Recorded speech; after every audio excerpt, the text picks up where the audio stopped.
Hello friends, welcome to ace your education mentor.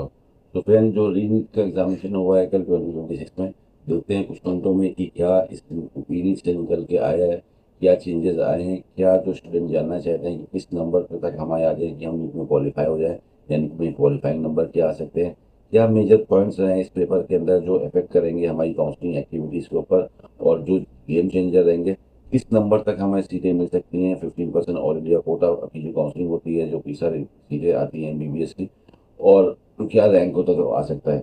तो जो हम कल के पेपर को देखते हैं तो ज़्यादातर आप लोगों को पता होगा कि जो बायोलॉजी का सेक्शन था काफ़ी स्कोरिंग था, तो जिन कैंडिडेट्स के जो टॉपिक थे वो क्लियर थे, जिनको ज़्यादा उसमें बायोलॉजी में दिक्कत नहीं आई थी, जिन्होंने अच्छे से प्रिपरेशन करके रखी थी, तो बायोलॉजी पे जिनका अच्छा कमांड है वो 360 में 360 नंबर ला सकते हैं।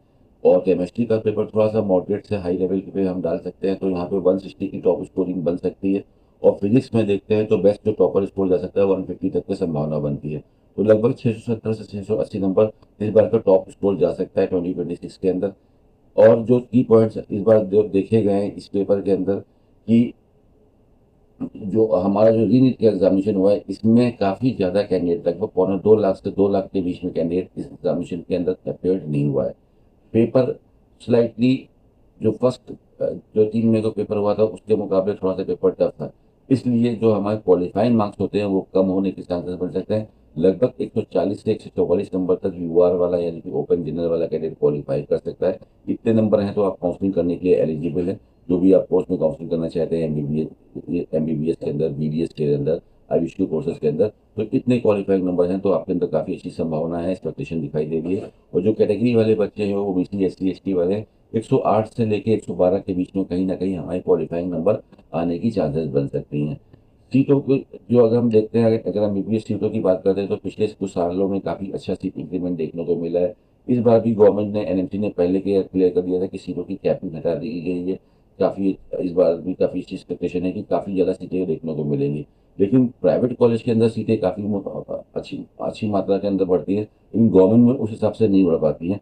लेकिन फिर भी इस बार लगभग 30,000 रैंक तक गवर्नमेंट में यूआर कैटेगरी वाले बच्चों को सीट में देखने को मिल सकती है। ओबीसी और यूआर में कोई खास चेंजेस नहीं होता है, बिकॉज जो टोटल नंबर ऑफ कैंडिडेट्स हैं नीट के अंदर उसमें ओबीसी का बच्चा यूआर से ज़्यादा है। इसकी वजह से ओबीसी का अब ज़्यादा बेनिफिट नहीं मिलता है। पिछले अगर 5-6 साल का रिकॉर्ड देखते हैं तो लगभग सेम हमारी रैंक 30,000 से लेकर 30,200 नंबर तक ओबीसी में सीटें, ऑल इंडिया रैंक तक सीटें मिल सकती हैं। ईडब्ल्यूएस कोटा में लगभग 32,000 32,500 रैंक तक हमारा ईडब्ल्यूएस में सीटें जा सकती हैं ऑल इंडिया रैंक में। ऐसी कैटेगरी वालों को लगभग 1.5 लाख रैंक तक सीटें मिल सकती हैं गवर्नमेंट के अंदर ऑल इंडिया कोटा से। और एसटी कैटेगरी वाले बच्चों को लगभग 1.25 लाख रैंक तक सीटें मिल सकती हैं। जो इस बार का जो पेपर हुआ है उस पेपर के लेवल को देखते हुए, टाइम फ्रेम जो बढ़ा है उस चीज़ को देखते हुए, जो मिनिमम जो मार्क्स अगर हम लेके चलते हैं कि इतना नंबर आए तो मुझे एमबीबीएस के अंदर सीटें मिल जाएंगी ऑल इंडिया कोटा से, तो लगभग 565 से 570 का स्कोर सेफ माना जा सकता है। इसके स्कोर के अंदर आसानी से 30,000 की रैंक आ जानी चाहिए, और यहाँ पे आपको इस एमबीबीएस के अंदर सीटें मिल सकती हैं। ओबीसी के अंदर कोई खास नंबर चेंजेस नहीं आएंगे। 570 नंबर तक ओबीसी का भी एक्सपेक्टेशन है, लेट्स बी लिटिल लीनियंट। तो 562 से 567 तक हमारे ओबीसी कैटेगरी के अंदर सीट निकलने की चांसेस बनेगी till the very last round, fifth round तक की हम बात करके चल रहे हैं। स्टार्टिंग के राउंड में बट ऑब्वियसली बात है रैंक हमारी ऊपर रहेंगी। जैसे जैसे राउंड आगे बढ़ेंगे, कैंडिडेट्स अपने स्टेट के मेडिकल कॉलेज के अंदर सेटल होंगे, तो ऑल इंडिया कोटा का धीमे धीमे कट ऑफ राउंड राउंड जाता है। ये हर साल का पैटर्न रहता है। ईडब्ल्यूएस कैटेगरी के अंदर जो 10% की सीटें आती हैं, तो जो नई सीटें आएंगी उसके अंदर 10% सीटें ईडब्ल्यूएस की निकलेंगी, तो यहाँ पे भी थोड़ी लीनियंसी होगी। लगभग 32,000 से लेकर 32,800 ऑल इंडिया रैंक तक यहाँ पे सीटें मिलनी चाहिए। स्कोर वाइज लगभग 555 से 560 नंबर सेफ रहेगा ईडब्ल्यूएस नंबर को फॉलो के लिए। एससी कैटेगरी के लिए लगभग 455 से 460 नंबर, और एसटी कैटेगरी वाले बच्चों के लिए 445 से 450 नंबर तक सीट निकल सकती है till the very last round. इस बार जो चेंजेस हुए हैं, नीट का पेपर कैंसिल हुआ, दोबारा पेपर हुआ, काफी चेंजेस देखने को मिले। एनटीए काफी फुर्ती में दिखाई दिया, सारे नोटिफिकेशंस आए, काफ़ी चीज़ों का ध्यान रखा गया। तो इन सब चीज़ों को देखते हुए इस बार काफ़ी अच्छी चांसेस दिखाई देती हैं कि जो काउंसलिंग जो होती है हर साल, उसके जो नियम रहते हैं उसके अंदर भी कुछ चेंज कर सकती है गवर्नमेंट। वो जैसे कि बुलेटिन आएगा नीट का, जो हर साल एमसीसी की वेबसाइट के ऊपर आपको बुलेटिन आता है, वहाँ पे गाइडलाइंस आते हैं कि काउंसलिंग की क्या गाइडलाइंस रहेंगी, क्या नियम रहेंगे, ऑफिसर का क्या रूल रहेगा, अपग्रेड कितने राउंड तक किया जा सकता है।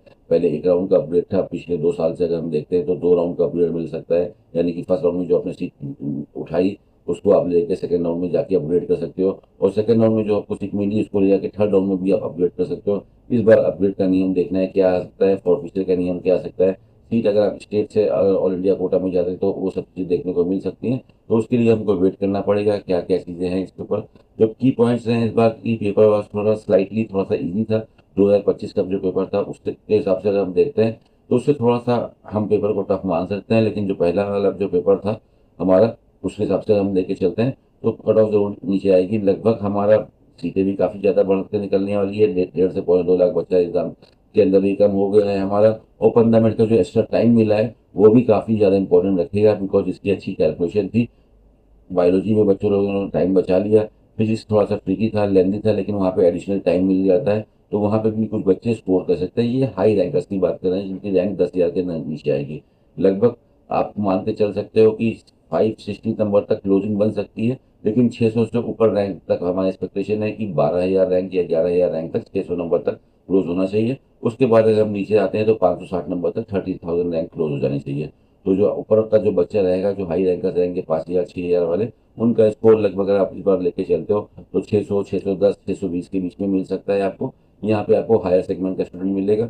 और वही 600 590 के स्कोर पे, 600 के स्कोर पे आपको रैंक वही 15,000 12,000 की रैंक देखने को मिल जाएगी। 580 के जोन पे जैसे ऐसे आप आते हो तो वहाँ पे आप सीधा 22,000 23,000 की रैंक में चले जाओगे। और 570 नंबर तक आते आते आपकी 30,000 की रैंक लगने की चांसेस बनेगी। ये रैंक की कैलकुलेशन इस बार से निकल के आ रही है। लेकिन एक इंपॉर्टेंट चीज़ ये है कि काफ़ी बच्चे जो गवर्नमेंट मेडिकल कॉलेज टारगेट नहीं करते, उनका उद्देश्य रहता है कि बस मेरी इतना स्कोर आ जाए कि मुझे प्राइवेट के अंदर भी सीट मिल जाए। तो फिजिक्स और केमिस्ट्री टफ था, लेकिन बायोलॉजी स्कोरिंग थी। तो जिन बच्चों ने बायोलॉजी को भी अच्छे से पढ़ाई करी है और बायोलॉजी के दम पे भी पेपर दिया है, तो बायोलॉजी में भी जो नंबर ठीक ठाक स्कोर कर रहे हैं तो वहाँ पे भी काफ़ी बच्चे इजीली क्वालिफाई कर सकते हैं। तो क्वालिफाइंग नंबर पे जो मेन जो कैलकुलेशन का जो फॉर्मूला होता है वो नंबर ऑफ स्टूडेंट्स का होता है। नंबर ऑफ स्टूडेंट्स रिड्यूस होने के चक्कर में और सीट जो इंक्रीज हो रही है लगातार देखने में, क्वालिफाइंग नंबर लगभग लास्ट ईयर के मुकाबले के आसपास ही जा सकते हैं, बिकॉज लास्ट ईयर से कैंडिडेट कम हो गए, सीट बढ़ गई। तो लास्ट ईयर 144 का क्लोजिंग था, लगभग इस बार 140 से 144 नंबर तक क्लोजिंग आ सकते हैं। तो अगर आपका स्कोर 140 प्लस के ऊपर आ रहा है तो बिल्कुल उम्मीद करके कि आप काउंसलिंग में पार्टिसिपेट कर सकते हो और वहाँ से आप सीटें निकाल सकते हो फ्रेंड। बाकी जो भी आपका स्कोर आया है, अगर आप यहाँ पे कमेंट करते हो तो आपके स्कोर पे क्या चांसेस बनती है, कहाँ कहाँ पे क्या सीट मिलने की चांसेस बनती है, पैन इंडिया में कहाँ कहाँ पे क्या सीट मिलेगी, क्या कॉलेज की क्वालिटी रहेगी, क्या उसकी फीस रहेगी, वो सारा डाटा आप लिख के उससे आप काउंसलिंग कर सकते हो। हमारे सारे स्टेट के ऊपर 1-to-1 आपको वीडियो मिलेंगे। पिछले 10 साल से इस चैनल के ऊपर सारे वीडियोस मिल रहे हैं। edubasis.com पर जाके आप सारी अपनी फ्री ऑफ कॉस्ट सारी डिटेल्स दे सकते हो, कितने कॉलेज हैं, क्या उसकी फीस है, कि किस राउंड में वो कॉलेज किस रैंक पर मिलता है, कौन सी कैटेगरी पे कहाँ पर सीट मिल सकती है। इन सारी नॉलेज के साथ आप बिल्कुल वहाँ पे आप काउंसलिंग में पार्टिसिपेट करके बेस्ट काउंसलिंग निकाल सकते हैं। अगर आपके पास टाइम की कमी है, आप रिस्क नहीं लेना चाहते हो, गाइडेंस चाहते हो, तो आप हमारी टीम से कॉन्टेक्ट कर सकते हो friend. We are here to help you out in your counselling activities friend. तो ये थोड़ा सा कैलकुलेशन था 2026 में कि किस रैंक तक हमारी क्वालिफाइंग आ सकती है। तो लगभग 140 से 144 नंबर के बीच में क्वालिफाइंग नंबर आ सकते हैं।